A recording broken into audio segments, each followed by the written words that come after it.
శ్రీమాత్రే నమః. అందరికీ నమస్కారం అండి. ఈ వీడియోలో శ్రావణ మాసంలో వచ్చే 4వ శ్రావణ శుక్రవారం రోజు ఇంట్లో అమ్మవారికి పూజ ఏ విధంగా నిర్వహించుకోవాలి, ఈరోజు అమ్మవారికి ఏ నైవేద్యాలు నివేదించాలి, వేటితో అమ్మవారిని పూజించాలి, పూజా నియమాలు అన్నీ కూడా ఈ వీడియోలో క్లియర్గా తెలుసుకుందామండి. ఈ సంవత్సరం ఈ శ్రావణ మాసంలో వచ్చిన 3 శుక్రవారాల్లో వరలక్ష్మి వ్రతం ఆచరించుకోవడం కుదరలేని వారు ఈ 4వ శ్రావణ శుక్రవారం రోజు అమ్మవారికి వ్రతం ఆచరించుకోవచ్చా, వ్రతం ఏ సమయానికి నిర్వహించుకోవాలి, ఇంకా ఉద్వాసన ఎప్పుడు చెప్పాలి అనే విషయాలన్నీ కూడా ఈ వీడియోలో క్లియర్గా తెలుసుకుందామండి.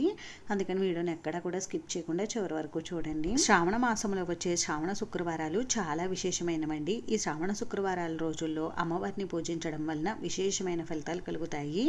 అమ్మవారిని శ్రావణ శుక్రవారాల్లో ఎవరైతే అత్యంత భక్తి శ్రద్ధలతో నియమ నిష్టలతో పూజిస్తారో వారికి ధన కనక వస్తు వాహనాలు, ఆరోగ్యం, సంతానం, సౌభాగ్యం అన్నీ కూడా అమ్మ ప్రసాదిస్తుంది. ఈ శ్రావణ మాసంలో వచ్చే అన్ని శుక్రవారాల రోజు అమ్మవారిని పూజించుకోవచ్చండి.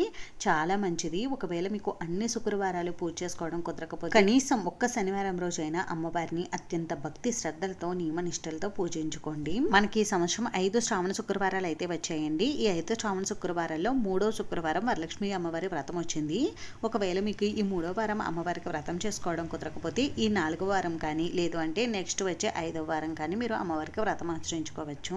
ఈ రోజు అమ్మవారికి వ్రతం ఆచరించుకునేవారు మీరు ఉదయం బ్రహ్మ ముహూర్తంలో అమ్మవారికి వ్రతం చేసుకుంటే చాలా మంచిదండి. లేదు అంటే ఉదయం 6:30 లోపు మీరు అమ్మవారికి వ్రతం చేసుకోవచ్చు. లేదంటే ఉదయం 7:56 నుండి 8:30 లోపు మీరు అమ్మవారికి ఏ సమయంలోనైనా వ్రతం ఆచరించుకోవచ్చు. సాయంత్రం వ్రతం చేసుకునేవారు సాయంత్రం 5:30 నుండి 7 గంటల లోపు మీరు వ్రతం అయితే ఆచరించుకోవచ్చండి. ఇంక ఈ 2025 సంవత్సరంలో మనకి ఈ 4వ శ్రావణ శుక్రవారం ఎప్పుడు వచ్చింది అని అంటే 2025 ఆగస్టు 15 శుక్రవారం రోజు అయితే వచ్చింది. ఈ రోజు సూర్యోదయం కంటే ముందుగా నిద్ర లేచి ఇంటిని శుభ్రపరచుకుని ముందుగా తలస్నానం ఆచరించి తర్వాత ద్వారలక్ష్మిని పసుపు కుంకుమలతో అందంగా అలంకరించుకుని ముందుగా ద్వారలక్ష్మి పూజ నిర్వహించుకోవాలండి. ద్వారలక్ష్మి పూజ సూర్యోదయం కంటే ముందుగా నిర్వహించుకోవాలి.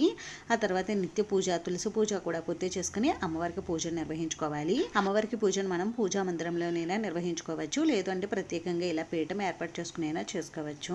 ప్రత్యేకంగా పీఠం ఏర్పాటు చేసేవారు పీఠం ఎక్కడైతే ఏర్పాటు చేసుకోవాలనుకుంటారో అక్కడ ముందుగా పసుపుతో కానీ గోమయంతో కానీ అలికి బియ్యం పిండితో అష్టదళ పద్మం ముగ్గు వేసి ఇప్పుడు ఒక పీట తీసుకుని ఈ పీటకు పసుపు రాసి బియ్య పిండి కుంకుమతో బొట్లు పెట్టుకుని పీటను కూడా అందంగా అలంకరించుకుని పీట పైన ఏదైనా ఒక వస్త్రం పరిచి వస్త్రం పైన 3 గుప్పిళ్ళ వరకు బియ్యం పోసి బియ్యం పైన కొద్దిగా పసుపు కుంకుమలు ఉంచి ఇప్పుడు అమ్మవారి చిత్రపటం తీసుకోవాలి. అమ్మవారి చిత్రపటాన్ని గంధం కుంకుమ బొట్లతో అందంగా అలంకరించుకుని పూజలో పెట్టుకోవాలి. ఇప్పుడు మీ దగ్గర ఉన్నటువంటి పువ్వులతోటి, పువ్వుల మాలలతోటి, వస్త్రమాలలతోటి అమ్మవారి ఫోటోని అందంగా అలంకరించుకోండి. పూజలో తప్పనిసరిగా గణపతిని పెట్టుకోవాలండి. పసుపుతో కానీ గణపతి విగ్రహం ఉంటే విగ్రహం కానీ ఫోటో కానీ పూజలో తప్పనిసరిగా పెట్టుకుని ప్రథమ పూజ గణపతికి నిర్వహించుకోవాలి. అలాగే మీ దగ్గర అమ్మవారి విగ్రహం ఉంటే పూజలో తప్పకుండా అమ్మవారి విగ్రహాన్ని కూడా పెట్టుకోండి.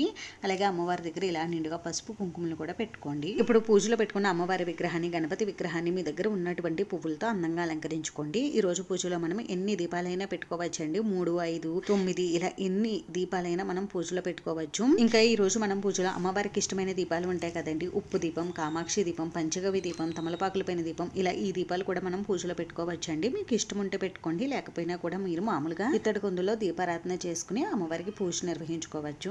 ఈ రోజు దీపారాధన ఆవు నెయ్యితో చేయండి, చాలా మంచిది. ఆవు నెయ్యి లభించకపోతే అప్పుడు నువ్వుల నూనెతో చేయండి. నేను ఈ పూజలో పంచగవ్య దీపారాధన అయితే చేసుకుంటున్నానండి. పంచగవ్య దీపారాధన ఏ విధంగా చేయాలి అనేది నేను నెక్స్ట్ వీడియోలో అయితే మీకు షేర్ చేస్తాను. పంచగవ్య దీపారాధన చేయడం వలన చాలా మంచి ఫలితాలు అయితే కలుగుతాయండి. ఈ శ్రావణ మాసంలో వచ్చే ఈ శుక్రవారాల్లో ఏ శుక్రవారం రోజైనా మీరు ఈ పంచగవ్య దీపారాధన చేయండి. పంచగవ్య దీపారాధన వలన యజ్ఞం చేసినంత ప్రతిఫలం అయితే మనకి దక్కుతుంది. ఇలా పూజ కోసం అన్ని కూడా సిద్ధం చేసుకున్న తర్వాత ఇప్పుడు ముందుగా దీపారాధన చేయాలండి. దీపారాధన చేసి దీపానికి గంధం కుంకుమ బొట్లు పెట్టి దీపం దగ్గర 2 అక్షంతల పుష్పాలు ఉంచి దీపలక్ష్మికి నమస్కారం చేసుకోవాలి. ఆ తర్వాత ఆచమనం చేసుకుని సంకల్పం చెప్పుకోవాలి. ఇప్పుడు పంచపాత గ్లాసుకు గంధం కుంకుమ బొట్లు పెట్టుకుని 2 అక్షంతలు పుష్పం, కొద్దిగా గంధం ఈ పాత్రలో వేసి ఈ నీటిని పుణ్యనదుల పేర్లన్నీ కూడా చెప్పుకుంటూ పుష్పంతో కలపాలి. ఆ తర్వాత ఈ నీటిని పూజా ద్రవ్యముల పైన, పూజకు ఉపయోగించే ప్రతి ఒక్క వస్తువు పైన మన పైన చిలకరించుకోవాలి. ఆ తర్వాత ముందుగా ప్రథమ పూజ గణపతికి నిర్వహించుకోవాలి.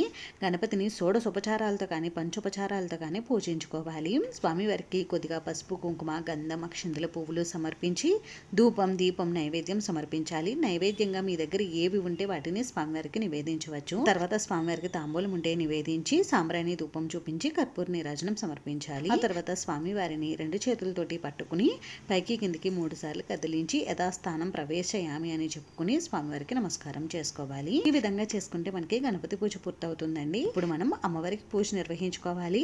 అమ్మవారికి రోజు మీరు అభిషేకం నిర్వహించుకోవాలనుకుంటే అభిషేకం మీరు తప్పనిసరిగా నిర్వహించుకోండి. పంచామృతాలతో కానీ, ఆవు పాలతో కానీ, పసుపు కలిపిన జలంతో కానీ, కుంకుమ కలిపినటువంటి జలంతో కానీ అమ్మవారిని అభిషేకించుకోండి. అమ్మవారికి పూజ నిర్వహించే ముందు మనం పూజలో పెట్టుకున్న పంచగవ్య దీపాన్ని వెలిగించుకోవాలి. దీపం వెలిగించిన తర్వాత ఈ దీపానికి పూజ నిర్వహించుకోవాలండి. దీపం దగ్గర కొద్దిగా పసుపు, కుంకుమ, గంధం, అక్షంతలు, పువ్వులు సమర్పించి దీపానికి నమస్కారం చేసుకోవాలి.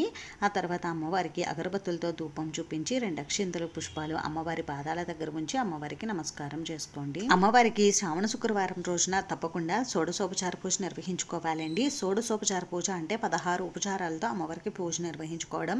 అమ్మవారికి షోడశోపచార పూజ ఏ విధంగా నిర్వహించుకోవాలనేది మన ఛానల్లో వీడియో ఉందండి. కావాలనుకుంటే మీకు ఇంట్రెస్ట్ ఉంటే చూడవచ్చు. షోడశోపచార పూజ నిర్వహించుకోవడం కుదరలేని వారు పంచోపచారాలతో అంటే 5 ఉపచారాలతో మీరు అమ్మవారికి పూజ నిర్వహించుకోవచ్చు. అమ్మవారి పాదాల దగ్గర కొద్దిగా పసుపు, కుంకుమ, గంధం, అక్షంతలు, పువ్వులు సమర్పించి ఇప్పుడు అమ్మవారి అష్టోత్తరాలు, స్తోత్రాలు, శ్లోకాలు చదువుకుంటూ అమ్మవారికి కుంకుమార్చన నిర్వహించుకోవాలండి. ఈ రోజు అమ్మవారికి కుంకుమార్చన నిర్వహించుకుంటే చాలా మంచి ఫలితాలు కలుగుతాయండి. అమ్మవారికి కుంకుమార్చన నిర్వహించుకోవడం వలన సౌభాగ్యాన్ని ప్రసాదిస్తుంది అమ్మవారు. కుంకుమార్చన నిర్వహించుకునేటప్పుడు కొద్దిగా పసుపుతో ముందు పూజ చేసి ఆ తర్వాత కుంకుమ పూజ అయితే నిర్వహించుకోండి. అమ్మవారి శ్లోకాలు, స్తోత్రాలు ఏవి కూడా చదవడం రాకపోతే శ్రీమాత్రే నమః అని అనుకుంటూ మీరు అమ్మవారికి పూజ చేసుకోవచ్చు. లేదు అంటే ఓం శ్రీ వరమహాలక్ష్మీదేవియే నమః అని అనుకుంటూ అయినా, ఓం శ్రీ మహాలక్ష్మీదేవియే నమః అని అనుకుంటూ అయినా, ఓం శ్రీ విష్ణు వక్షస్థాస్థితాయే నమః అని అనుకుంటూ అయినా మీరు అమ్మవారికి పూజ చేసుకోవచ్చండి. ఏ నామమైనా ఆ అమ్మవారి నామమే కాబట్టి మీకు నోటికి ఏ నామం వస్తే అమ్మవారిది ఆ నామం చదువుకుంటూ అమ్మవారికి పూజ చేసుకోండి. ఇంకా మీ దగ్గర చిట్టు గాజులు, లక్ష్మీ గవ్వలు ఇలా ఏవైనా ఉంటే మంగళకరమైన వస్తువులు వాటితో కూడా మీరు అమ్మవారికి పూజ నిర్వహించుకోవచ్చు. మా దగ్గర అవి ఏమీ లేవండి అనుకుంటే అమ్మవారికి పుష్పాలతోనైనా మీరు పూజ చేసుకోవచ్చు. అమ్మవారికి రోజు సుగంధభరితమైన పుష్పాలతో పూజ చేస్తే చాలా మంచిదండి. సన్నజాజులు కానీ, మల్లెలు కానీ, జాజులు కానీ వీటితో మీరు అమ్మవారికి పూజ నిర్వహించుకోండి. కుదిరితే మీకు ఈ రోజు అమ్మవారికి కలువలు, తామర పువ్వులు కూడా సమర్పించండి. ఒకవేళ మీకు అమ్మవారికి పూజ చేయడానికి ఏ పుష్పాలు లభించకపోతే అక్షింతలతో కూడా మీరు అమ్మవారికి పూజ నిర్వహించుకోవచ్చు. ఇలా అమ్మవారికి పూజ అంతా పూర్తి చేసిన తర్వాత ఇప్పుడు అమ్మవారికి ధూపం, దీపం, నైవేద్యం సమర్పించాలి. నైవేద్యంగా ఈ రోజు మనం అమ్మవారికి వేటినైనా నివేదించవచ్చు. అన్నంతో చేసిన పదార్థాలు, పాలతో చేసినటువంటి పదార్థాలు, బెల్లంతో చేసినటువంటి పదార్థాలు అమ్మవారికి నివేదించండి. ఇవి ఏమీ కూడా మేము చేయలేమండి, ఇవేమీ కూడా మేము అమ్మవారికి నివేదించలేము అనుకుంటే ఈ శ్రావణ మాసంలో దొరికే ఫ్రూట్స్ ని మీరు అమ్మవారికి నైవేద్యంగా సమర్పించవచ్చు. లేదంటే పాలు, బెల్లం ముక్కనైనా మీరు అమ్మవారికి నివేదించవచ్చు. అమ్మవారికి ఇలా నైవేద్యం సమర్పించినప్పుడు ఒక గ్లాస్ తో మంచినీటిని కూడా అమ్మవారి దగ్గర పెట్టండి. ఇప్పుడు అమ్మవారికి తాంబూలం సమర్పించాలి. తాంబూలంగా మీరు చీర, బ్లౌజ్ పీసు ఇవైనా పెట్టి అమ్మవారికి తాంబూలం సమర్పించవచ్చండి. లేదు అంటే ఆకు, వక్క, పళ్ళు, పసుపు, కుంకుమ, పుష్పాలు, చిల్లర నాణం వీటిని మీరు అమ్మవారికి తాంబూలంగా సమర్పించవచ్చు. ఇప్పుడు అమ్మవారికి పూర్ణ బలమైన కొబ్బరికాయ నివేదించి సాంబ్రాణి ధూపం చూపించి కర్పూర నీరాజనం సమర్పించాలండి. నీరాజనం సమర్పించిన తర్వాత 2 అక్షంతల పుష్పాలు చేతుల్లోకి తీసుకుని అమ్మవారి పాదాల దగ్గర ఉంచి అమ్మవారికి మంత్రపుష్పం సమర్పించి సాష్టాంగ నమస్కారం చేసుకోండి. ఈ విధంగా 4వ శ్రావణ శుక్రవారం రోజు అమ్మవారికి పూజ నిర్వహించుకోవాలండి. ఈ విధంగా శుక్రవారం రోజున అమ్మవారికి ఉదయం, సాయంత్రం కూడా పూజ చేసుకుంటే చాలా మంచిది. ఒకవేళ ఉదయం పూజ చేసుకోవడం కుదరలేని వారు సాయంత్రం సమయంలోనైనా మీరు అమ్మవారికి పూజను నిర్వహించుకోండి. ఇలా అమ్మవారికి పూజాపీఠం ఏర్పాటు చేసుకుని పూజ చేసుకున్న వారు ఈ రోజు పూజాపీఠాన్ని ఎట్టి పరిస్థితుల్లో కూడా కదిలించకూడదండి. నెక్స్ట్ డే మార్నింగ్ అంటే శనివారం రోజు ఉదయం మీరు అమ్మవారికి చిన్నగా పూజ చేసుకుని ఆ తర్వాత మీరు అమ్మవారి పూజాపీఠాన్ని కదిలించాలి. ఒకవేళ మీరు వరలక్ష్మి వ్రతం ఆచరించుకుంటూ ఉంటే ఈ వారం పూజాపీఠాన్ని ఈ రోజు అయితే కదిలించకూడదండి. వరలక్ష్మి వ్రతం పూజాపీఠాన్ని కూడా శనివారం రోజు ఉదయం అమ్మవారికి పంచోపచార పూజ కానీ, షోడశోపచార పూజ కానీ నిర్వహించుకుని ఆ తర్వాత మాత్రమే మనం పూజాపీఠాన్ని కదిలించాలి. ఇంక ఈ రోజు ఈ విధంగా పూజ చేసుకున్నప్పుడు ఉపవాసం ఎలా ఉండాలి అని అంటే ఉదయం మనం పూజ చేసుకున్న తర్వాత భోజనం చేసేవచ్చండి. ఇంక సాయంత్రం ఏదైనా అల్పాహారం తీసుకోవచ్చు. ఆహారంలో ఉల్లి, వెల్లుల్లి లాంటివి వేసుకోకుండా ఉంటేనే మంచిదండి. అలాగే ఈ రోజు ఎట్టి పరిస్థితుల్లో కూడా నాన్ వెజ్ తినకూడదు. బ్రహ్మచర్యం తప్పకుండా పాటించాలి. ఈ రోజు ఎవరితో గొడవ పడకూడదండి. అలాగే చిన్నపిల్లల్ని తిట్టడం, కొట్టడం లాంటివి కూడా చేయకూడదు. ఈ విధంగా 4వ శ్రావణ శుక్రవారం రోజున అమ్మవారిని అత్యంత భక్తి శ్రద్ధలతో, నియమ నిష్టలతో పూజిస్తే ఆ అమ్మవారి అనుగ్రహం మనకి పరిపూర్ణంగా కలిగి అమ్మవారి అనుగ్రహం వలన అష్టైశ్వర్యాలు, సిరి సంపదలు, సౌభాగ్యం, సంతానం అన్నీ కూడా కలుగుతాయండి.